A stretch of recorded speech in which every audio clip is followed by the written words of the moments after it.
Hi, I'm Darley Newman, and we're about to head out on a trail ride on Marsh Tacky horses, a horse breed that helped shape American history.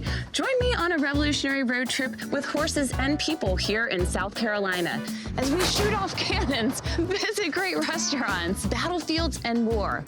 We're charting American history by going to sites related to the American Revolution. Welcome to Travels with Darley.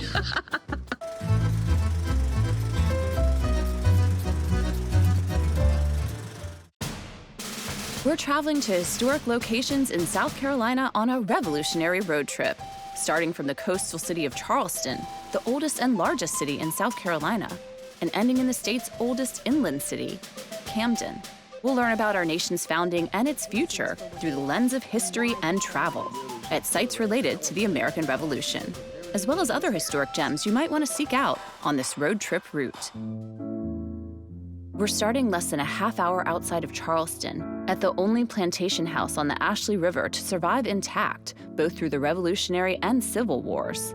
Drayton Hall is a National Historic Landmark, and Trish Smith, Director of Preservation, relays what makes it special. And what's exciting about studying this house is that the style of architecture is so ubiquitous now. We're so used to seeing it at schools and government buildings, and really, this is the first place that this touches down in North America is in this house. John Drayton purchased this property in 1738, and we think they started construction pretty soon thereafter. So it's pre-revolution. It's definitely architecture that stood the test of time. And how did it survive all of these tumultuous times here in South Carolina? It's really remarkable, and it's still kind of a big research question for us. We know that the Drayton family stayed in this house for 7 consecutive generations. So from 1738 all the way up to 1974, it stayed in the same family. So that helps. A big question we have, though, especially during the American Civil War, so many houses in Charleston were burned or damaged badly during the war, and that didn't happen here, and we don't really know why. If only we could go back in time. I know. So how do these wonderful historic properties, some of which date back to the American Revolution, like Drayton Hall, stay preserved?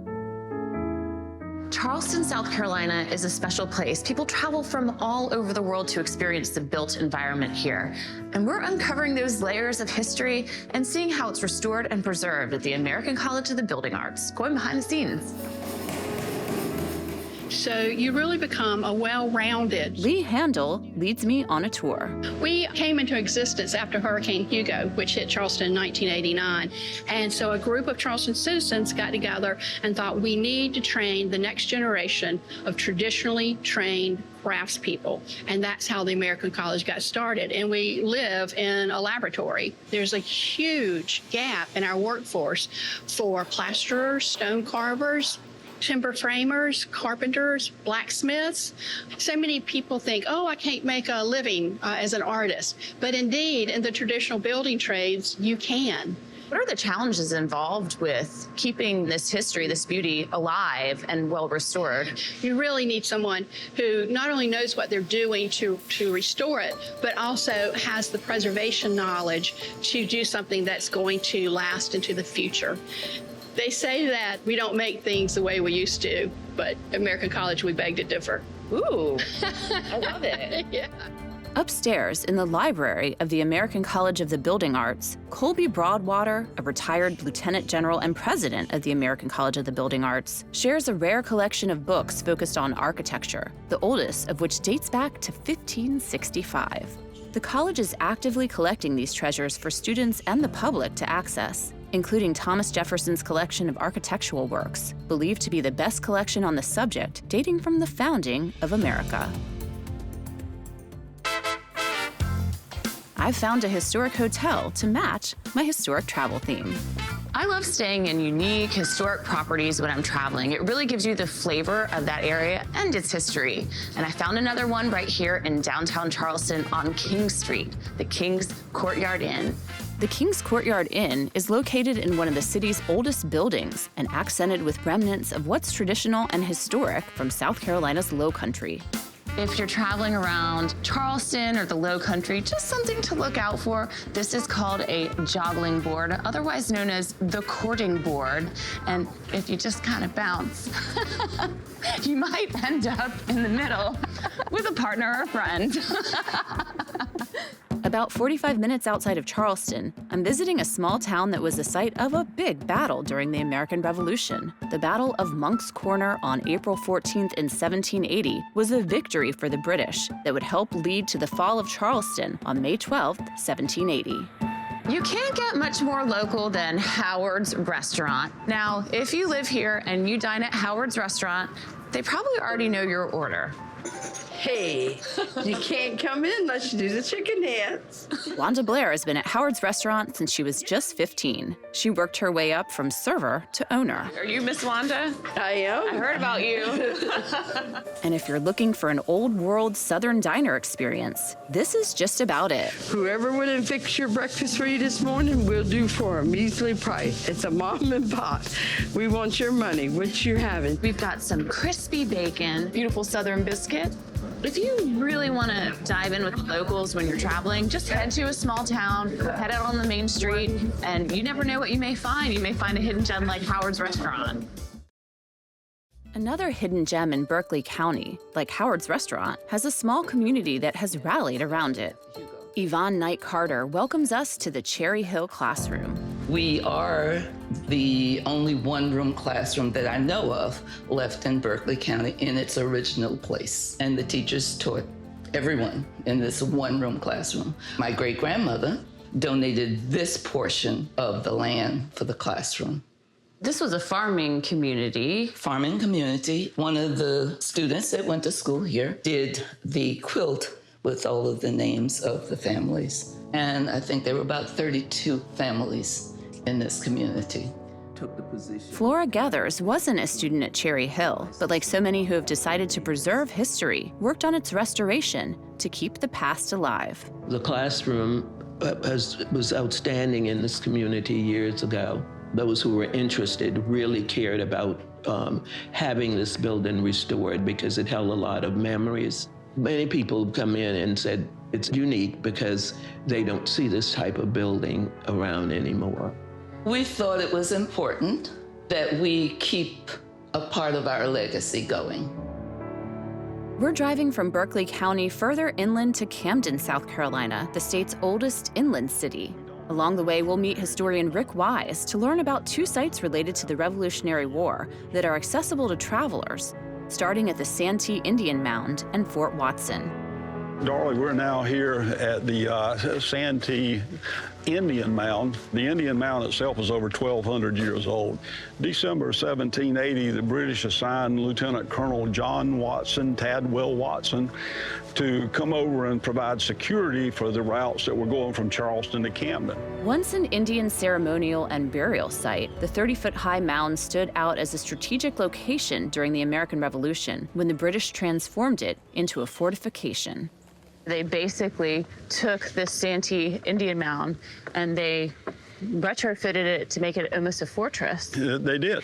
Kind of it makes sense because it was already 20 feet tall, so he made it a little bit taller. It was about 30 feet tall with the palisades on top, and he was able to defend it very successfully. After two attempts to breach Fort Watson failed, the Patriots eventually figured out a way to attack. There was a guy named Major Hezekiah Mayhem who recommended that they build a siege tower, just like they did against castles in the medieval times. And the tower was taller than the fort. They were able to fire into the fort and cause it to surrender. Pretty MacGyver of them. Oh, absolutely. The innovations of using this site to build a fortification and another innovation to be able to take it down. And when they captured Fort Watson, that was a part of the domino effect that caused Lord Rawdon to abandon Camden. So this is a site with major significance during the American Revolution. Oh, absolutely. Just a 30-minute drive from the Santee Indian Mound, Rick is taking me to another significant battle site. Rick, we're here at the Battle of Eutaw Springs, the last major battle of the Revolutionary War here in South Carolina. It is, and the sequence of battles that took us to this point, and the whole thing that General Greene was trying to do was be able to push the British back into Charleston. Utah Springs, it was kind of the culmination of 2 hard years of resistance that were taking place here in South Carolina. Some of the soldiers before this had written that they were tired of living off of eating frogs and turtles. Nobody knows about Utah Springs, but everybody's heard of Yorktown. Cornwallis would not have been at Yorktown except for the tough things that had taken place here in South Carolina. It shows the resilience of the soldiers who fought throughout the American Revolution. Some of the nation's most significant battles during the American Revolution were fought in South Carolina, including further inland in Camden, South Carolina, a city that dates back to 1732. Following the siege of Charleston in 1780, Lord Cornwallis marched with British soldiers to Camden to establish their main supply headquarters. We're uncovering what Camden was like during this time period by stepping back in time with Stacey Ferguson at Historic Camden. So this is Historic Camden. Our mission here is to interpret for visitors so they can get a feel for what life was like in Camden during the 18th century, especially while the British were occupying the town. And they have the pillory and stocks. Yes, it's a crowd pleaser. Everyone loves to get a picture over here. So these are a heritage variety of chicken, which means they've been around in this country way before the 18th century even. So they were well established here in the United States. They're called Dominique chickens. They're a beautiful chicken. For the common folks in Camden, they would share a communal water pump. Usually it was the children or the women or the servants that would come and fill up the bucket. And you can feel how heavy this is just with that much water in there. So imagine that being completely full. Oh yeah, that's heavy. So this is Macaw's Tavern, originally the home and office for Dr. John Macaw, which we turned into a tavern. After the fall of Charleston, the citizens of Camden asked the British for protection, which is another way of saying if you can't beat them, join them, as opposed to being utterly destroyed by the British. They were going to take it either way. While the British occupied Camden, they had redoubts like this one that were positioned all the way around the town. It must have been pretty tense here with the British surrounding this town. You've got redoubts and cannons and people trying to go about their daily lives. Camden would have been bursting at the seams with all these visiting troops. Not to mention, underneath it all, there was this animosity between the Loyalist families and the Patriot families that never went away. A great place to learn more about the struggles that people faced during the American Revolution is at the Revolutionary War Visitor Center in Camden, where I'm meeting with Ricky Good. Ricky, this timeline is really interesting.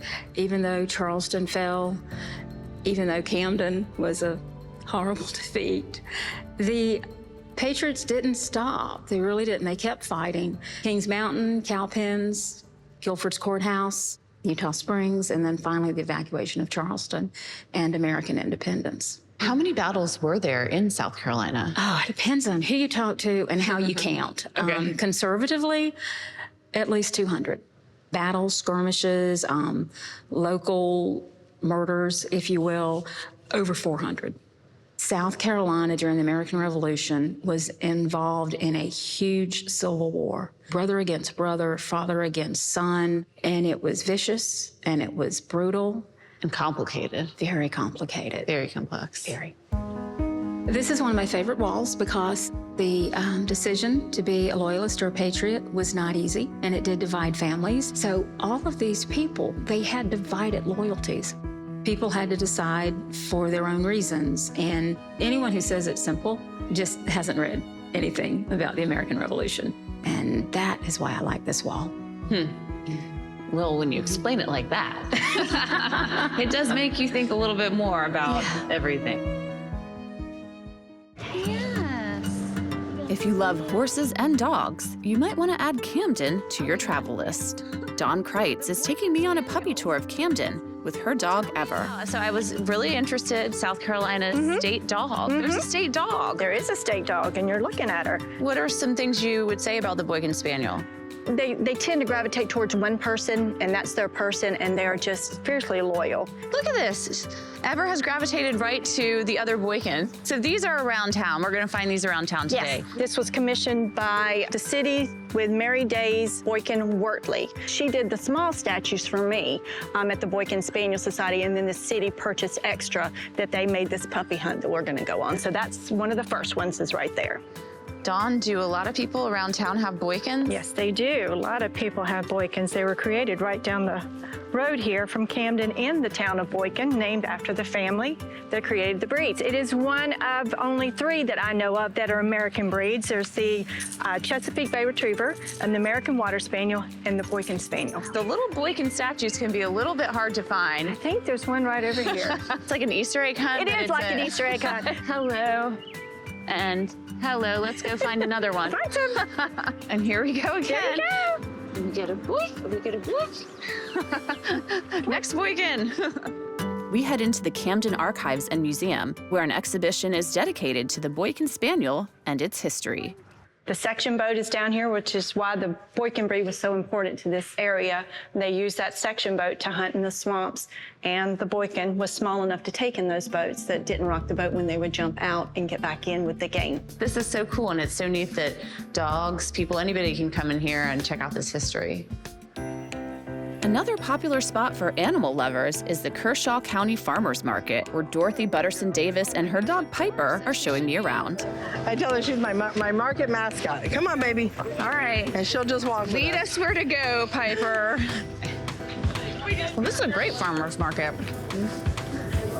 Thank you. Thank you. So good. I'm so glad you like it. Loving this market already. Kershaw County Farmers Market has been about 17 years in Camden. You can get fresh eggs. You can get fresh meat. A lot of beef, chicken. You can rent a chick. You can rent a chick here. They got lots of samples. Mm-hmm. You can come here and sample all day, and then you don't even need to eat lunch. Battlefield historian Rick Wise is meeting me at Camden Battlefield to share more about the 1780 battle, which resulted in a British victory. The Battle of Camden was fought on August the 16th, 1780. Unfortunately, it turned out very, very badly for the Patriots. 2/3 of the army ran, the militia, kind of how the militia had fought earlier in the war. And it was the worst tactical defeat of an American army during the American Revolution. Rick, how many people died here at the Battle of Camden? You know, it's really hard for us to tell, but we think it's around 400 that are still here on this battlefield. And so this is hallowed ground. Those soldiers after the battle were buried pretty much where they fell.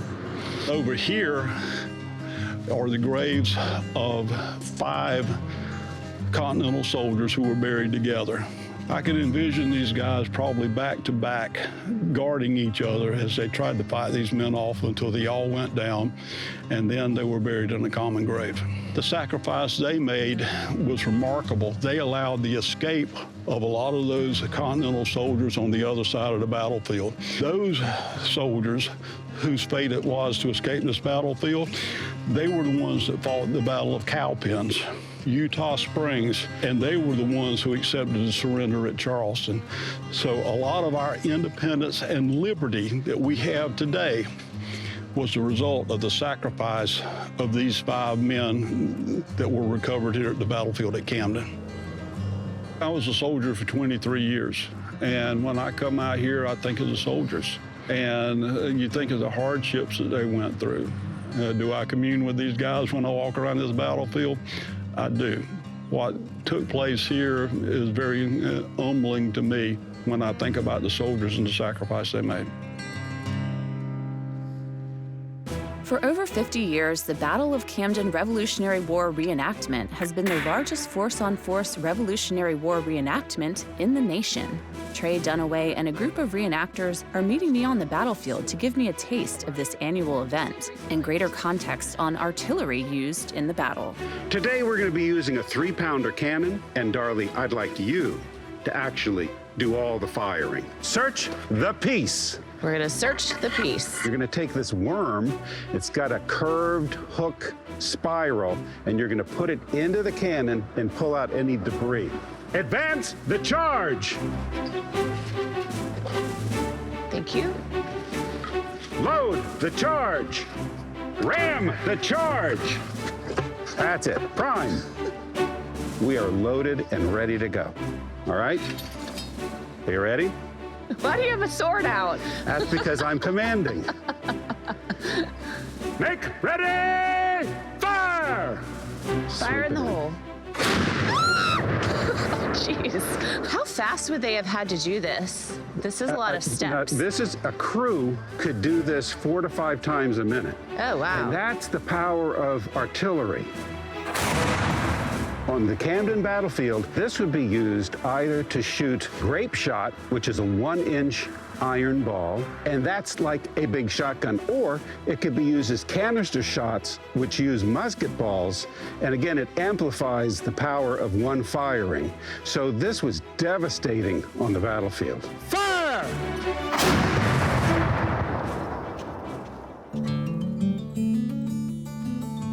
Many people descend upon Camden during the Carolina Cup.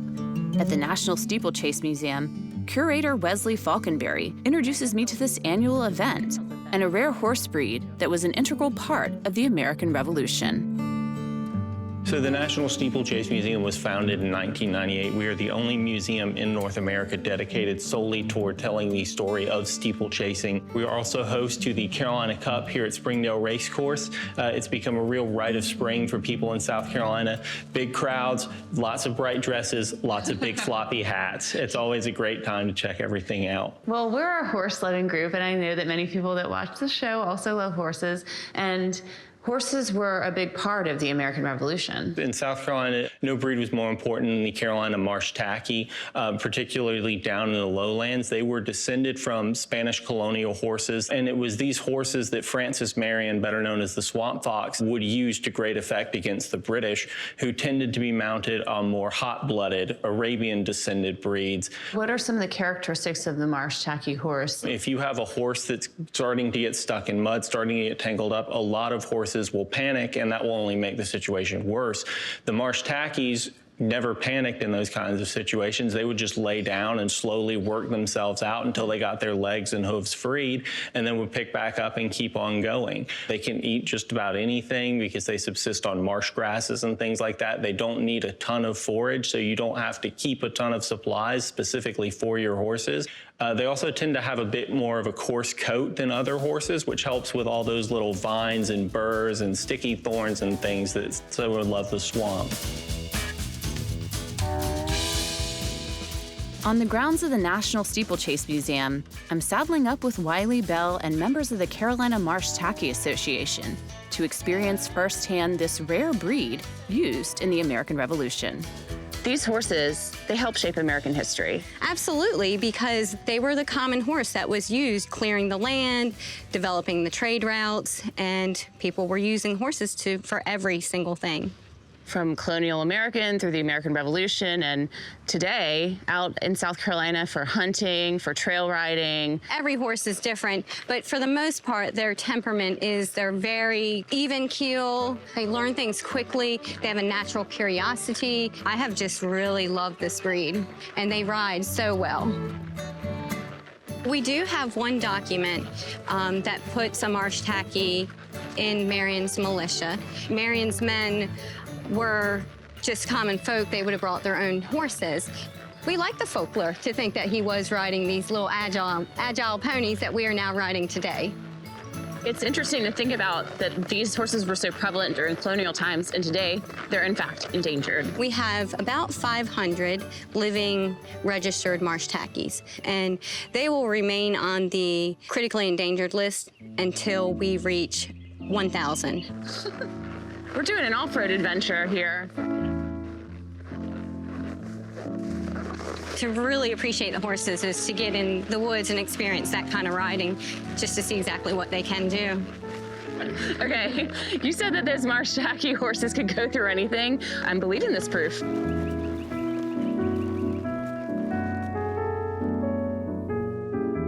It's not until you walk or ride in the footsteps of our past that you truly understand American history. I'm Darley Newman, and thanks so much for joining me on this fun, interesting, sad, and amazing dive through history in South Carolina. And thanks for watching. Yep. Good. Okay. You're getting better at this. I didn't scream that time. You flinched less. I did. You're gonna rub on me. You're like hamming it up now that the camera's on you. These horses, they helped shape American history. Absolutely. Am I about to go into a whole thing? Okay. This is like the true locals experience. I'm Darley Newman, and I'm gonna fire one more cannon and not flinch this time.